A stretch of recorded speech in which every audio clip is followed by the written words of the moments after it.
Saya baru dapatkan kemarin, ada seorang muslim di Amerika, dia tinggal di sebuah pemukiman di Amerika itu, yang di situ banyak geng-geng penjahat. Orang-orang yang berkulit hitam yang tiap hari memerkosa, membunuh orang, saling perang. Tapi dia nggak bisa apa-apa karena memang dia tinggal di wilayah situ bersama dengan orang tuanya. Tapi karena orang tuanya mendidiknya Islam, dia pakai jilbab. Setiap hari dia harus melewati gang-gang orang-orang ini. Jadi dia berusaha supaya tiba di rumah sebelum terbenam matahari. Karena kalau sudah malam, sudah gelap, udah kumpul tuh geng-geng semua di situ. Ringkas cerita adalah cerita kisah nyatanya. Muslimah ini pulang dari kampusnya agak malam pada satu hari. Sudah gelap, dia nggak punya pilihan, harus melewati gang-gang yang penuh dengan orang-orang jahat ini. Dia bilang, saya waktu mau lewatin gang itu menuju ke apartemen saya, rumah susun orang tua saya, ada satu perempuan di depan saya kelihatannya bukan muslimah, tidak tutup aurat, lagi lewat juga di gang situ. Tiba-tiba saya lihat dengan mata saya dikeroyokin oleh laki-laki itu. Dipegangin, ditarik dengan paksa, dimasukkan ke dalam sebuah tempat dan terdengar suara teriak-teriak, kemungkinan diperkosa. Dan mereka sudah punya tim, jadi yang narik ke dalam itu beberapa orang nanti diperkosa, yang lainnya berdiri di depan gang, seakan-akan tidak terjadi apa-apa. Nanti mereka gantian memerkosa orang, hampir tiap hari pekerjaan begitu. Maka muslimah ini mengatakan, saya lihat depan mata saya itu, tapi saya nggak bisa berhenti.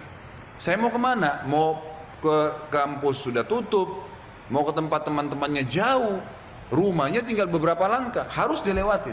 Dia bilang, lalu saya berdoa kepada Allah, ya Allah, sebagaimana aku meyakini kamu ada, kamulah yang telah memerintahkan aku untuk menjaga kehormatanku, jagalah kehormatan ini. Dia bilang, lalu saya bertawakal, jalan aja sudah, apa yang terjadi terjadi, karena nggak ada opsi. Dia bilang, sementara saya lewat di depan mereka, geng-geng ini banyak orangnya, bukan satu dua orang, banyak orang di situ, mungkin lebih daripada 10 orang. Tidak satu pun yang mengganggu saya. Nggak satu pun mengganggu saya. Dan waktu saya lewat, mereka pada buang muka. Orang-orang ini pada buang muka. Saya jalan sampai melewatin gang itu. Kebetulan rumah saya, rumah orang tua saya berhadapan dengan kantor polisi. Lalu saya datang kantor polisi itu, lalu saya berkata, tadi ada kejadian begini, ada perempuan diperkosa di sebelah sana. Polisi pun akhirnya menerima laporan tersebut, lalu memeriksa, kena dekat, betul terbukti ditangkap, masih ada perempuan tadi dan memang diperkosa, akhirnya ditangkap semua di penjahat-penjahatnya. Sementara ditangkap, dia bilang, waktu masuk di kantor polisi, mereka tahu saya yang lapor, saya pakai jilbab ada di situ. Tapi mereka setiap lihat saya pasti buang muka. Kayak orang, bukan buang muka karena marah ya, kayak orang yang ketakutan melihat saya, dia bilang. Sampai masuk di penjara semua. Sudah terungkap masalah itu, dia bilang, saya penasaran. Saya bilang sama polisi setelah itu, bisa nggak saya sebelum pulang, saya mau temuin penjahat-penjahat itu. Kata polisi, silahkan. Datang ke sana, dikawal, dia datang, dia tanya. Waktu dia bilang, saya masuk ke penjara, semuanya pada tunduk, gak ada yang berani lihat saya. Saya jadi bingung, ada apa sebenarnya, gitu kan? Saya seorang wanita, cuma pakai jilbab. Ini penjahat-penjahat terkenal tiap hari perkosa orang, tiap hari bunuh orang, nggak ada yang ditakutin, gitu kan?